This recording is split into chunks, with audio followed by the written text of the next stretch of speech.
So let's jump into the first topic today.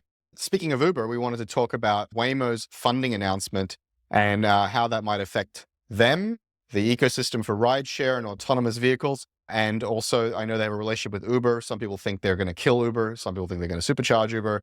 Hooman, you mentioned talking about this one, so maybe set it up for us. What's the background on Waymo? What's the background on this funding? And then let's unpack it together.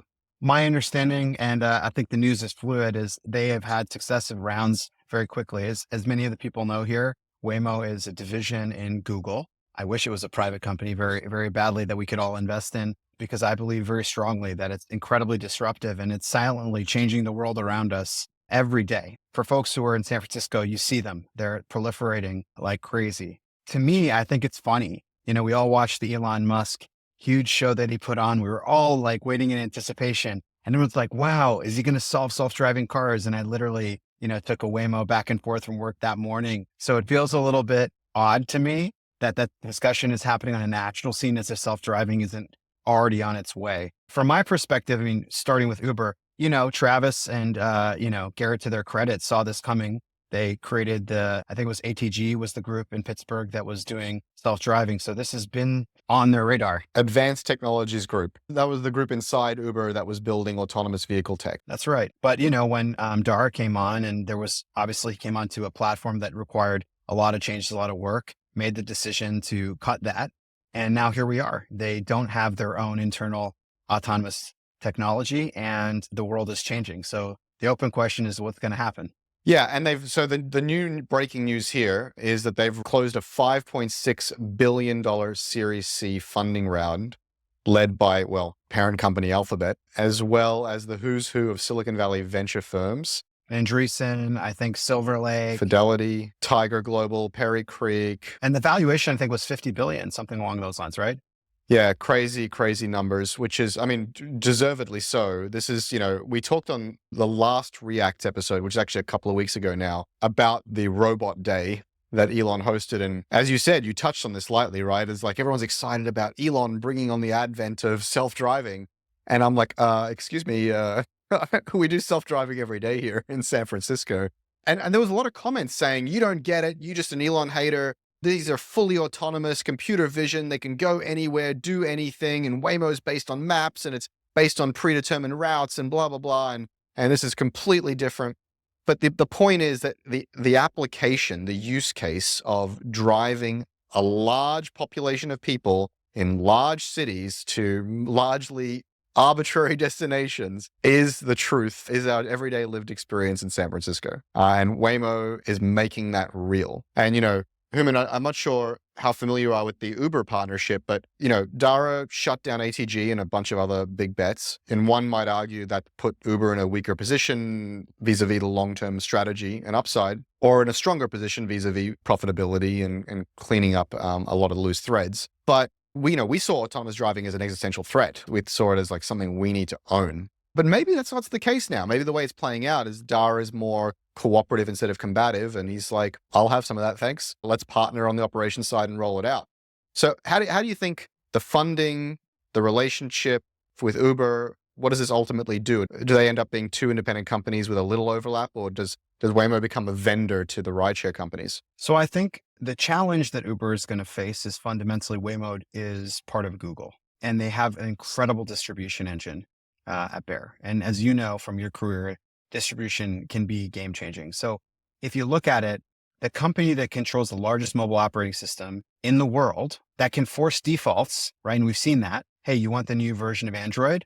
You're going to default Waymo, right? Is going to have their own ride sharing network. So one of the huge advantages a two-sided marketplace has, in particular Uber, is they have the consumers, right? So if Waymo was going to have a problem getting consumers, I'd say, okay, well, Uber is the way to do it. I don't believe they're going to have that problem. Number one, because it's Google. And then even so, if you go look at just the level of interest, starting with San Francisco, they had 100,000 plus people sign up for this thing before it was even in motion. I mean, you can't even get one of the things. So I think those two forces make the one side of the network quite trivial. So then you argue to yourself, well, what value add is Uber going to provide to Waymo? And so it's tough.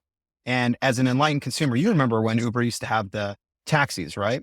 I don't know about you, but I don't order taxis through Uber, and I don't think Uber wants taxis in most of it, because it turns out adding $2, $3 to a taxi isn't a good deal for anybody, right? Nobody wants that. It's not worth it. And so I think the same thing could happen with Waymo. Sure, of course, it's in Waymo's self-interest to partner with as many people as possible, get the brand out there, get people using it. But if I am just talking to myself as a consumer, the minute I take a Waymo in a new city X, why would I not just download that app? Just like I have Lyft and Uber, for example, as Mhm. a consumer, why would I not have Waymo?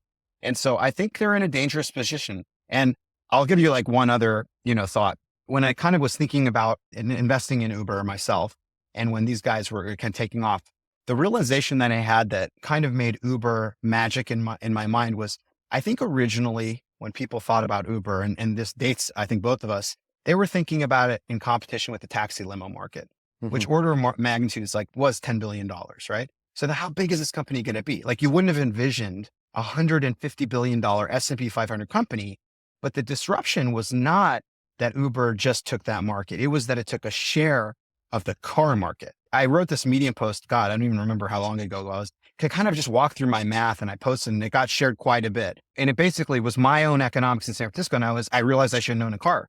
I think I remember that post. But so here, I've got some counter arguments for you. Okay. Sure. You talked about distribution. I know actually I was running the Uber developer platform and running Point on the integration with Google Maps. So, in Google Maps, you can order an Uber.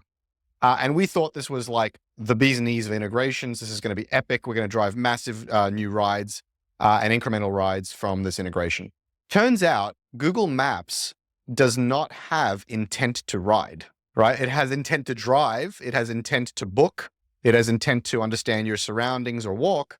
It does not have intent to ride. That may have evolved as people have gotten used to ordering rideshare from Google Maps. But it's interesting how subtle muscle memory and human behavior is when you would think a mapping app with intent to be somewhere else could generate the kind of intent to ride that the Uber app itself was generating.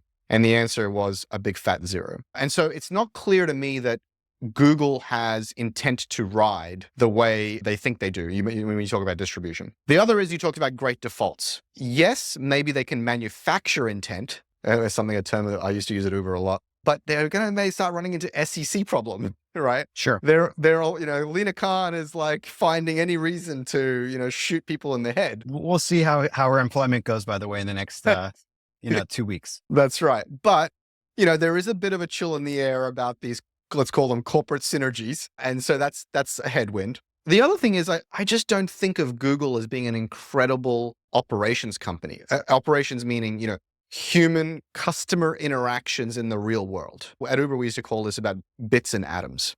They're very good at bits. They're not very good at atoms. Now, of course, they're good at like data centers and they're good at whatever, cleaning their offices, but then they're not good at like customer facing operations and depots and cleaning and, all this sort of stuff. So, if we're talking about Amazon, maybe Airbnb, even Airbnb doesn't even do operations. I would be a bit more optimistic about Alphabet's appetite. I don't even mean their competence. I just mean their appetite to get into that game. And then finally, you talked about why would I want to do this inside the Uber app? Number one, I'm not sure if you're saying I want to just go install the Waymo app and I don't have the Uber margin. I'm not sure if there's an exclusivity in the countries that they're launching with Uber. I don't know are you familiar with that? I'm not sure. And look, I think all of these, are going to be valid potential headwinds. I just think the economics of it are where it's going to stop, right? So like back to that article that I was talking about. So I kind of redid it again. Mm-hmm. And if you, in my head, and I was thinking about kind of posting almost like a mirror and like pointing back to that. But for me to own a car in San Francisco, like basically, I think if you look at the fully loaded cost of ownership of a car, and I'm doing this in my head, so listeners beware, but let's say it's like $10,000, $15,000 a year. And let's say it boils down to, you're going to take 2 to 3 rides per day, right? But you need it to cost about, I believe it's like $10 per ride to be the equivalent of a car in a city. Now, Uber cannot do that now. They're hitting a terminal limit on the cost. They have squeezed out as much gross margin as they can. They're paying the drivers this amount they can. But fundamentally, there is a driver there. And at some point with economies of scale, when you look at Waymo in production, they are going to offer you at a radically different price perspective. And that is the inherent disruption that's occurring in the economics. They're going to come and say, hey, you know what? Surge pricing in the morning, it costs me from Pack Heights to my office sometimes $30. I will always charge you $10. Period, full stop. Yeah, but here's the thing. The way we thought about this inside at Uber, and this is quite a time ago now, is that even with autonomous vehicles, they might provide the baseline supply capacity, but you would always need this kind of elastic load shedding to drivers because you could never get enough inventory, assets on the road in order to solve that elastic problem. But the idea would be that overall, you would drive the costs down, but you would be able to maintain incredible ETAs, which people care deeply about, actually. And so our hypothesis at Uber was that it would always be a hybrid fleet, that you'd have a fixed supply of owned assets or autonomous assets, and that in peak times, you needed to surge into human beings. But with the autonomous fleet, you'd be able to drive the cost down of the overall It's experience. possible, but then the question is that $150 billion company that's left? Because if they don't own the core and I'm Google and I'm looking and saying, well, okay, Uber's worth 150 billion. I'm going to argue to you, I bet you Waymo, again, we have to see if the technology goes. There's a lot of if statements. I don't know why that can't be worth $1 trillion. Go look at the TAM for the car market. And I'm telling you, they're fully going to take car market TAM. It's a very, very significant disruption if you look at the economics. I think this is really interesting, right? I think it's difficult to model out how it plays, but I think Uber's bet is we are the everything real-time logistics company. This is not my own invention. This is something that Dara said. We are the application layer onto Waymo's hardware layer, right? And so, yeah, they're a vendor to us, whatevs, right? They're like a display, they're a laptop. We are the software layer. We're the demand layer, the marketplace layer, the operations layer. Does that vacuum out their enterprise value? Maybe, but you can also start putting other things into those packets, right? Like food and groceries and whatever. Uber has all of those relationships, right? With Starbucks and with Walgreens and with everything. So again, at Uber, to kind of talk about how we thought about Uber, the car was a packet on a network, on a packet switch network. Yep. And right, what do you put in the packet? Waymo has no earthly ability to do any of that shit because they haven't got the relationships, they haven't got the inventory levels, they haven't got and so you could pack that packet with drugs, with legal drugs, with pizzas, with human beings, with whatever. We have no idea. I think that there's a DoorDash component in the business. So I'm not arguing. I mean, as we know, Uber has multiple lines of business. I'm just talking about the core riding business. I think Waymo will take a stepwise, almost embracing extend. They're not going to appear threatening, in particular because they have that Google DNA, and they will partner and they will supply hardware. And I agree with that. All I'm arguing is that at a certain point, they're going to be like, wait a minute, I have the app. I have the support. They are not just a back-end service. They are a consumer-facing brand that is incredibly high demand and is proven in San Francisco. And I'll kind of like end with this point. I'm waiting for this moment, but what can happen? When you look at San Francisco, I will be really curious to see at the end of next year what Waymo's market share is of rideshare versus Uber. I'm also curious to see at the end of next year in the emerging markets, how fast they're repeating that model, because now they're starting to go into new markets. And I'm sure you've followed that. Some analyst, now we'll go over to our friends in New York, is going to be like, wait a minute, hold on. And they are going to downgrade that stock at some point, or they're going to start issuing statements. That is what's going to cause Uber the largest problems in terms of their ability to handle it, because right now they're flying high with this incredible stock price and well-deserved. Right. I'm actually not counting Dara out of the race. There's a lot of tools that they have to manage this, but they have a limited amount of time, because once the analysts catch on to the story, and real data is getting produced, by the way, it will be very hard for them, because their currency that they're going to use to navigate, which is their stock, whether they buy, build, partner, is going to potentially get hit. And so it's going to be an interesting race. I got to imagine they're thinking about this all day, every day. It's like a real existential threat.